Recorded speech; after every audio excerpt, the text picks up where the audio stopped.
Good morning everyone.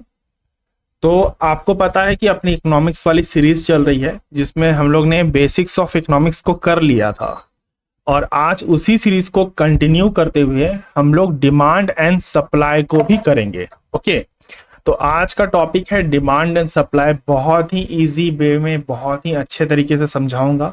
तो ये प्यारी सी सीरीज चल रही है इकोनॉमिक्स की जिसमें मेरा टारगेट है कि कंप्लीट जो आपका इकोनॉमिक्स पेपर है GS3 उसको कंप्लीट कर दिया जाए और अच्छे तरीके से, बिल्कुल अनपेड है आप अच्छी तरीके से, लेकिन हाँ इसकी जो वैल्यू निकल के आएगी वो आपको जरूर आएगी। तो एक बार वीडियो को शुरू होने से मैं चाहता हूँ आप वीडियो को पहले प्यारा सा लाइक, चैनल को सब्सक्राइब और बेल आइकन प्रेस कर दें ताकि मेरे लेटेस्ट वीडियोस आप तक पहुंच सकें, और इस चैनल को शेयर करें अपने दोस्तों के साथ जो भी कॉम्पिटेटिव एग्जाम की तैयारी कर रहे हैं। तो आइए शुरू करते हैं इसको। मैंने इसमें, जैसा कि वो पता है कि अभी जब हम लोग ने बेसिक्स की बात कही थी तो हमने वहाँ टाइप्स ऑफ इकोनॉमी में माइक्रो एंड मैक्रो पढ़ा था। तो आज हम लोग माइक्रो इकोनॉमिक्स को पढ़ने वाले हैं। Demand and supply is the part of micro economics, ठीक है। यूपीएससी GS पेपर 3 का भी ये हिस्सा रहने वाला है। तो आइए शुरू करते हैं। तो सबसे पहले जो अपना टॉपिक है वो है डिमांड। क्या होता है डिमांड? जैसे बेसिकली हम लोग समझते हैं कि कोई भी चीज हम लोग जो चाह लेते हैं, हम कोई भी चीज मांग करते हैं, हमने किसी भी वस्तु की मांग की, किसी चीज की मांग की, तो वो डिमांड है। लेकिन इकोनॉमिक्स के नजर में वो डिमांड नहीं है। क्यों नहीं है? मैं ऐसा क्यों बोल रहा हूं सर, आप ऐसा क्यों बोल रहे हैं? देखिए, डिमांड का मतलब क्या होता है इन कॉन्टेक्स्ट ऑफ इकोनॉमिक्स। जब भी हम इकोनॉमिक्स की नजर से बात करेंगे तो किसी भी वस्तु या कोई सेवा अगर आप ले रहे हैं उसको चाहते हैं, यानी विलिंग का मतलब क्या होता है? विलिंग का मतलब होता है जैसे मैं यहाँ बैठा हूं और मुझे चाहिए एक बोतल पानी, ठीक है। मैं एक बोतल पानी चाहता हूं, या मैं सपोज करिए कि एक पेन मैं चाहता हूं, ब्लू पेन की जो कीमत है वो है साथियों 5 रुपए। लेकिन मैं 5 रुपए पे करने के लिए तैयार नहीं हूं। मेरे जेब में सिर्फ 2 रुपए है। मुझे 2 रुपए वाली पेन मिलेगी तो ठीक है, लेकिन मैं 5 रुपए वाली कलम नहीं खरीद सकता हूं। तो उस केस में डिमांड नहीं कहलाएगा। और इस चीज को ध्यान रखिएगा इन पर्टिकुलर टाइम। यानी डिमांड हम कब कहेंगे? जब किसी वस्तु की हम मांग करते हैं, किसी सर्विस की मांग करते हैं, और सिर्फ मांग नहीं करते हैं, उसके लिए पैसे भी देने के लिए तैयार होते हैं। जो चाहे कोई भी उसकी कीमत रहे, उसके लिए हम उस कीमत को देने के लिए तैयार होते हैं उस स्पेसिफिक टाइम के अंदर में, तब जाके डिमांड कहलाता है। जैसे मान लेते हैं कि आप अभी स्टूडेंट हैं और आपको महंगी कार खरीदने या देखने का इंस्टाग्राम सब में बहुत ज्यादा आजकल चला हुआ है जहां महंगी कार दिखाती है, जैसे लैम्बोर्गिनी हो गया, BMW हो गया। तो आज की यूथ उसको लेके थोड़ा इन्फ्लुएंस रहते हैं कि भाई BMW है, लैम्बोर्गिनी है। तो क्या आज के जो स्टूडेंट लाइफ में आप, जैसे आप मैं हूं, क्या इस स्टूडेंट लाइफ में हम लोग इस चीज को अफोर्ड कर सकते हैं? नहीं कर सकते हैं। हम चाहते हैं कि हमारे पास लैम्बोर्गिनी हो, हम सिर्फ चाह रहे हैं, लेकिन हम अफोर्ड नहीं कर सकते हैं।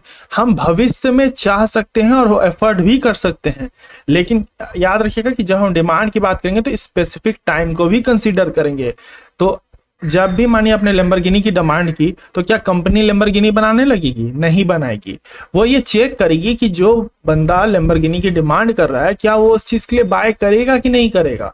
अगर हाँ बाय करेगा, और बाय कब करेगा? मैं बना लूंगा, मेरी जब क्वांटिटी निकल जाएगी मार्केट में तब वो बाय करेगा उस समय के लिए। या बोल रहा है कि हाँ मैं खरीदूंगा भी, लेकिन आज नहीं खरीदूंगा भैया, 2030 में खरीदूंगा, मैं 5 साल बाद खरीदूंगा। तो क्या लैम्बोर्गिनी कंपनी अभी बनाएगी कार? नहीं बनाएगी। तो डिमांड का मतलब होता है, दो चीजें याद रखिएगा, विलिंगनेस एंड एबिलिटी टू पे, यानी आपकी मांग की इच्छा होना और मांग के ऊपर में जो वस्तु का दाम तय किया गया है उसका भाव को पे करना एक स्पेसिफिक टाइम के अंदर में, तभी जाकर वो कहलाता है डिमांड। आशा करता हूं आपको ये पॉइंट अच्छे तरीके से क्लियर हो गया होगा। इसलिए डिमांड का जब भी डिफिनेशन लिखेंगे साथियों तो आप अपने कॉपी में इसी तरीके से लिखेंगे, नोट डाउन कर लेंगे कि डिमांड का मतलब है विलिंगनेस और दूसरा एबिलिटी टू पे, यानी आप जो प्राइस है उसको पे करने के लिए तैयार है, तभी जाके वो कहलाता है डिमांड। ओके, सॉरी वो थोड़ा लैपटॉप स्टक हो गया था। अभी अपन वर्ड पे ही करेंगे, ठीक है। सॉरी वर्ड पे नहीं, डॉक्स पे, वर्ड यानी PDF पे करेंगे, क्योंकि मैं बार बार वर्ड या डॉक्स पे कर रहा हूँ तो वहाँ पे स्टक हो जा रहा है लैपटॉप। तो अभी मैंने बताया डिमांड का मतलब होता है विलिंगनेस एंड एबिलिटी टू पे, यानी दो चीजों को आप हमेशा क्या करोगे? याद रखोगे। अगर आप आईफोन की डिमांड करते हो तो क्या आईफोन की कंपनी आईफोन बनाने लगेगी? नहीं। अभी मैंने समझाया ना कि आपके पास पैसे भी होने चाहिए। आप एज ए स्टूडेंट हो, आईफोन लेना है जहाँ पे बहुत महंगी फोन है, आईफोन आपको ही पता है, आईफोन एक हाई वैल्यूबल प्राइस फोन है, वहां पे अगर आप डिमांड करते हो तो क्या आप कंपनी आईफोन बनाने लगेगी? नहीं। तो इसका मतलब क्या है, आईफोन की कोई डिमांड नहीं है, क्योंकि सिर्फ आपकी इच्छा से काम नहीं होगा, आपको उस स्पेसिफिक टाइम में एबिलिटी टू पे भी होना चाहिए। एग्जाम्पल के लिए कि अगर 100 रुपए पर केजी आम मिल रहे हैं तो आप 2 केजी खरीदना चाहते हैं, तो 2 केजी का रेट निकल के आया 100। ठीक है, अब आप बोलोगे सर यहाँ पे तो 200 होना चाहिए कैलकुलेशन से। नहीं, जब भी हम साथियों रेट की बात करते हैं ना, तो इकोनॉमिक्स के भाषा में हमेशा हम 100 से कैलकुलेट करेंगे। ठीक है, जिससे हमें आसानी होती है, हमेशा उसमें पर केजी या पर ग्राम ऐसे करके हम लोग कैलकुलेट करते हैं, तो हमें ईजी होता है कैलकुलेशन करने में इकोनॉमिक्स। तो लॉ ऑफ डिमांड क्या करता है, पहले ये पढ़ लेते हैं कि लॉ ऑफ डिमांड क्या करता है कि other thing being constant when the price of the good falls its demand increases and when the price rise its demand decreases. इसका मतलब क्या है कि other things keep being constant. अच्छा, ये अदर थिंग्स कौन कौन से हैं? इकोनॉमिक्स कॉन्टेक्स्ट में अगर हम बात करें साथियों, तो जो अदर थिंग्स हैं वो है आपके price of the substitute goods. यानी कोई व्यक्ति है कि चाय नहीं पी रहा है तो कॉफी पी लेगा, ये सब्स्टिट्यूट गुड्स हो गए। उसके बाद एक ही कंपनी के मतलब पेन है तो ब्लू पेन है, तो ब्लू पेन की अलग अलग कंपनी है तो सब्स्टिट्यूट कंपनीज हो गई।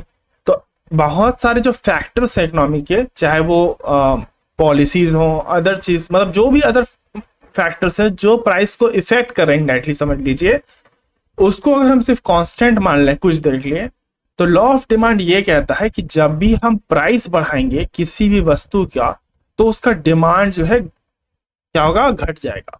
वहीं पे अगर हम किसी भी वस्तु का प्राइस को घटा देते हैं तो डिमांड क्या होगा, बढ़ जाएगा। यानी दोनों में कैसा रिलेशन दिख रहा है आपको, इनवर्स रिलेशन।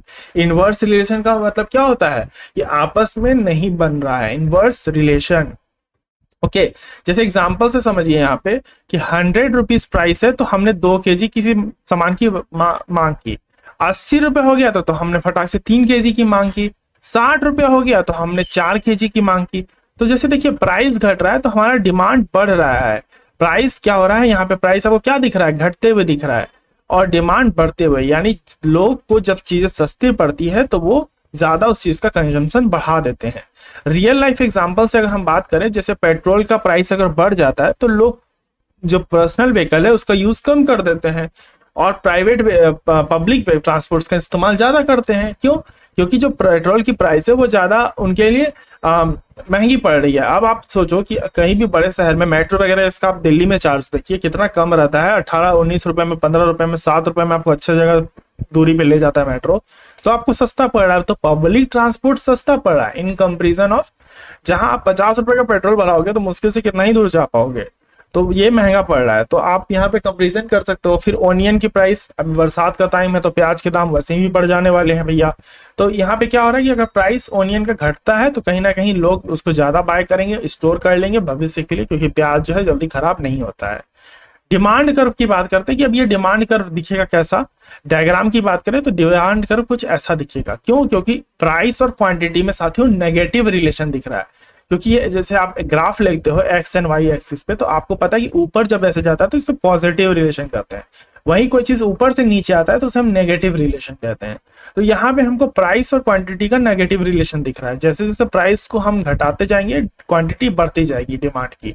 तो डिमांड का कर्व कैसा बन रहा है, डाउनवर्ड स्लोपिंग बन रहा है। याद रखिए कैसा बन रहा है, लेफ्ट टू राइट जा रहा है और एक डाउनवर्ड स्लोपिंग है। इससे हमें इनवर्स रिलेशन देखने को मिलता है प्राइस और डिमांड का। यानी प्राइस और डिमांड में हमें इनवर्स रिलेशनशिप देखने को मिलता है। अब आप ये पूछोगे सर ये डाउनवर्ड स्लोपिंग क्यों है, मैंने बता दिया कि इसके बहुत सारे कारण हैं। तो पहला प्रमुख कौन से कारण निकल के आ रहा है, वो आ रहा है law of diminishing marginal utility. यानी आप एक्स्ट्रा सेटिस्फेक्शन के लिए हर एक एडिशनल यूनिट पे ज्यादा खर्चा करोगे। फॉर एग्जाम्पल अगर हम एक पिज्जा को ले लेते हैं, फॉर एग्जाम्पल यहाँ मैं पिज्जा बना देता हूँ, थोड़ी सी डायग्राम खराब बनेगी तो माफ करना यार। ठीक है, ये पिज्जा के जो भी स्लाइसेस होते हैं आजकल तो बहुत कम ही देने लगा है। तो मान लेते हैं इस एक स्लाइस की दाम है 4 रुपए। इतना सस्ता भी तो नहीं होता, बट मान लो यार 4 रुपए है, ठीक है, 4 रुपए है। और आपके जेब में कितनी है, आपके जेब में मान लेते हैं कि 20 रुपए है, ठीक है। ठीक है, आपके जेब में कितनी है, 20 रुपए है। तो एटलीस्ट आप क्या करोगे, 5 स्लाइसेस तो खाओगे पिज्जा के, क्योंकि 4 रुपए पड़ रहे हैं।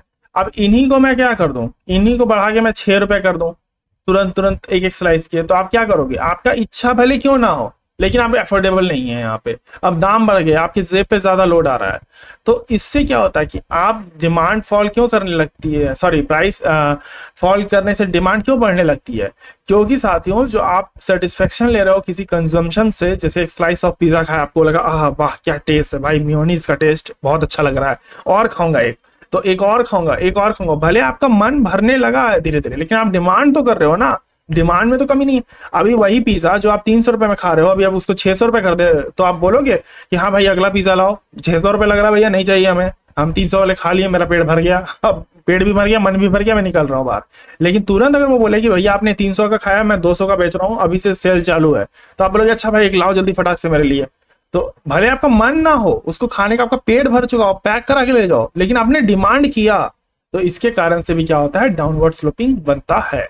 इनकम इफेक्ट की बात करते हैं। इनकम इफेक्ट का मतलब क्या है कि जब भी प्राइस घट जाते हैं तो आपका जो रियल इनकम है वो बढ़ जाता है। फॉर एग्जांपल जैसे 500 रुपए थे, ठीक है, तो 500 रुपए आपकी जेब में थी, आप अभी तक गरीब महसूस कर रहे थे, लगता था यार सामने वाला के जेब में 700 रुपए हैं, 600 रुपए हैं, वो लोग ज्यादा मुझसे खरीद रहा है, खा रहा है, पी रहा है, घूम रहा है, लेकिन मेरे जेब में 500 रुपए है।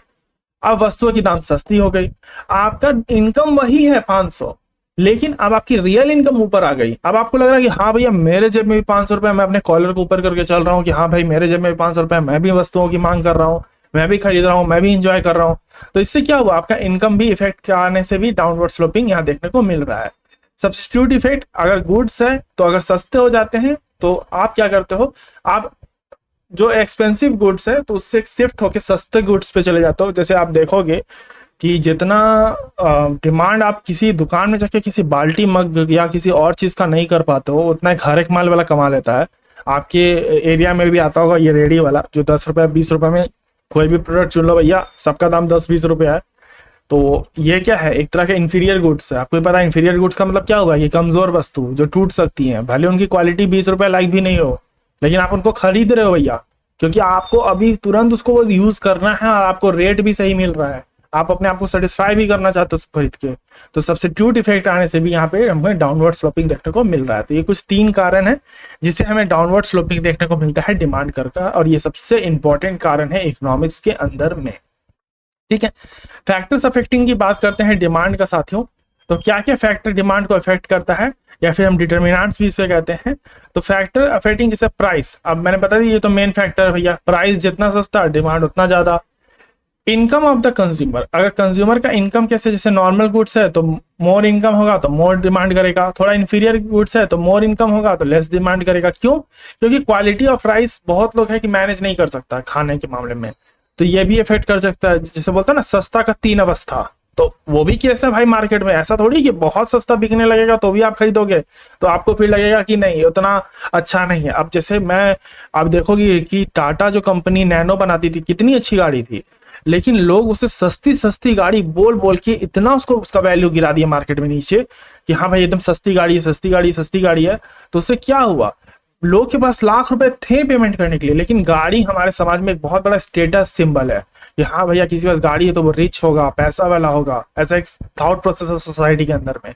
तो वो नैनो कंपनी यहाँ नहीं टिक पाई, नैनो कार अच्छा तरीके से मार्केट में नहीं रन कर पाई, जिसके कारण से क्या होता है कि कभी कभी इंफीरियर गुड्स, क्योंकि क्वालिटी मामले में तो नैनो में भले भाई 5 स्टार की रेटिंग या 1 भी स्टार की रेटिंग नहीं थी उसको, लेकिन बाइक से तो सेफ था। तो वही वाली बात है यहाँ पे कि इंफीरियर गुड्स का मतलब ये नहीं है साथियों कि अगर कंज्यूमर का इनकम बढ़ भी जाता है या घट भी जाता है तो बहुत सस्ता आप बेच दोगे तो खरीद लेगा, बाकी सभी फैक्टर फिर उसको इन्फ्लुएंस करने लगती है। इसीलिए स्टार्टिंग में ही इसने बोल दिया कि हम बाकी चीजों को कांस्टेंट मानेंगे तभी जाके लॉ ऑफ डिमांड लगेगा। अब समझ में आ रहा है आपको बात की क्यों स्टार्टिंग में उसने बोला कि लॉ ऑफ डिमांड को हम लोग को लागू करने के लिए बाकी चीजों को कांस्टेंट रखना होगा। Price of related goods, substitute good की क्या प्राइस है, अब टी है, कॉफी है, अगर हम टी की दाम को बढ़ा देते हैं तो कॉफी की डिमांड अपने आप भैया बढ़ जाएगी। कैसे बढ़ जाएगी, क्योंकि सस्ता है। कॉफी ने अपना प्राइस को चेंज नहीं किया, आपने चाय महंगा कर दिया तो लोग कॉफी पीने लगे, समझ रहे हैं। उसके बाद आता है कम्प्लीमेंट्री गुड्स। कम्प्लीमेंट्री गुड्स क्या, कम्प्लीमेंट्स इसको बोलते हैं। यहाँ पे कार एंड पेट्रोल दोनों अगर चलेंगे तो साथ चलेंगे, नहीं तो नहीं चलेंगे, चलेंगे तो साथ चलेंगे, नहीं तो नहीं चलेंगे। इसका मतलब क्या है कि प्राइस अगर हम पेट्रोल बढ़ा देते हैं तो कार भी है एक्सपेंसिव हो जाएगी, कार का डिमांड चाहे तो घट जाएगा, लोग कार नहीं खरीदेंगे। ठीक है, तो एक चीज के इन्फ्लुएंस होने से दूसरा चीज का डिमांड घट बढ़ रहा है, और कॉम्प्लीमेंट्री गुड्स है, उसके बिना रह भी नहीं सकता है। जैसे पेट्रोल के बिना गाड़ी नहीं रह सकता और गाड़ी के बिना पेट्रोल नहीं रह सकता, तो उसी वाला हाल है। तो कॉम्प्लीमेंट्री गुड्स में भी ये चीजें हमको देखने को मिलती है। टेस्ट एंड प्रेफरेंस, अब भैया कोई चाय कॉफी पिए ही ना, तो भाई मार्केट में 10,000 रुपए में बेचो चाय या 10 रुपए में बेचो, किसी को कोई मतलब नहीं है। भाई मैं चाय पीता ही नहीं हूँ तो खरीदूंगा ही नहीं, तो वो वाली बात हो जाती है। फिर एक्सपेक्टेशंस हो गया आपका, एक्सेप्शंस क्या हो गया, जैसे फ्यूचर में प्राइस बढ़ना घटना इस चीज का बढ़ेगा, जैसे गोल्ड का हो गया, ठीक है, करेंट डिमांड इंक्रीज कर गया, बहुत सारा फैक्टर्स है। पॉपुलेशन साइज, पहले यहाँ कम लोग रहते थे तो कम लोग मांग करते थे, अब ज्यादा लोग आ गए तो ज्यादा लोग मांग कर रहे हैं। तो ये कुछ फैक्टर्स और डिटर्मिनेंट्स है साथियों जो किसी डिमांड को अफेक्ट करते हैं। तो आशा करता हूं आपको डिमांड अच्छे तरीके से समझ में आ गया होगा। डिमांड मैंने क्या कहा, विलिंग एंड एबिलिटी टू पे, ठीक है। ये मैं पार्ट 1 में ही रखूंगा इस वीडियो को, ठीक है। इसके सप्लाई भी करते हैं लेकिन पार्ट 2 कल मैं अपलोड करूंगा वरना ज्यादा लंबा हो जाएगा। तो इसको पार्ट 1 कर दूंगा, ठीक है, लिख के, और इसको पार्ट 2 कर दूंगा, तो ताकि आपको वीडियो आसानी से मिल सके। तो ये सप्लाई वाला भी कंटेंट रेडी है लेकिन अच्छा से समझाने के लिए टाइम लगेगा, तो वीडियो काफी लंबी हो जाएगी। तो आशा करता हूं आपको डिमांड अच्छे तरीके से समझ आ गया होगा इस वीडियो पार्ट 1 के अंदर में, जिसमें हम लोग ने बात किया आपका डिमांड क्या होता है, रियल लाइफ एग्जांपल से बताया, आपको टेबल बना के दिखाया मैंने, और कर्व बताया कैसे डिमांड कर्व दिखता है, क्यों डाउनवर्ड स्लोपिंग है, क्या फैक्टर्स हैं जो इफेक्ट करते हैं। तो अच्छा तरीके से आशा करता हूं आपको डिमांड टॉपिक समझ में आ गया होगा। अगर आ गया है तो वीडियो को एक बार यार प्लीज पहले लाइक कर दीजिए, चैनल को सब्सक्राइब कर दीजिए, और ये वीडियो को प्लीज प्लीज प्लीज शेयर कीजिए अपने कॉमर्स दोस्तों के साथ भी। यूपीएससी की तैयारी कर रहे हैं तो उनको भी शेयर कीजिए, क्योंकि बहुत आपके घर में बच्चे होंगे जो कॉमर्स की तैयारी कर रहे होंगे। तो मैं कॉमर्स बैकग्राउंड से हूँ तो मुझे पता है इस टॉपिक के बारे में, ये बहुत ही अच्छा टॉपिक है, बहुत ही बोर्ड्स के एग्जाम में भी हेल्प करता है। तो आप, ये एक ऐसा टॉपिक है ना जो सबको जानना चाहिए मेरे ख्याल से। इकोनॉमिक्स एक ऐसा चीज है, अगर economics is like a blood for me, मैं कहता हूँ कि एक इकोनॉमिक्स ब्लड है। जब तक आप उस चीज को समझोगे नहीं आपका जीवन चलेगा ही नहीं। तो ब्लड के बिना जीवन पॉसिबल नहीं है, तो इकोनॉमिक्स के बिना जीवन पॉसिबल नहीं। तो इकोनॉमिक्स सबके खून में बहना चाहिए। तो इसलिए मैं आशा करता हूँ आपको ये टॉपिक अच्छे तरीके से समझ में आ गया होगा। तो वीडियो को लाइक, चैनल को सब्सक्राइब और शेयर कर दीजिए। तब तक के लिए रखें अपना ध्यान, मुझे दे आ गया। धन्यवाद। जय हिंद, जय भारत।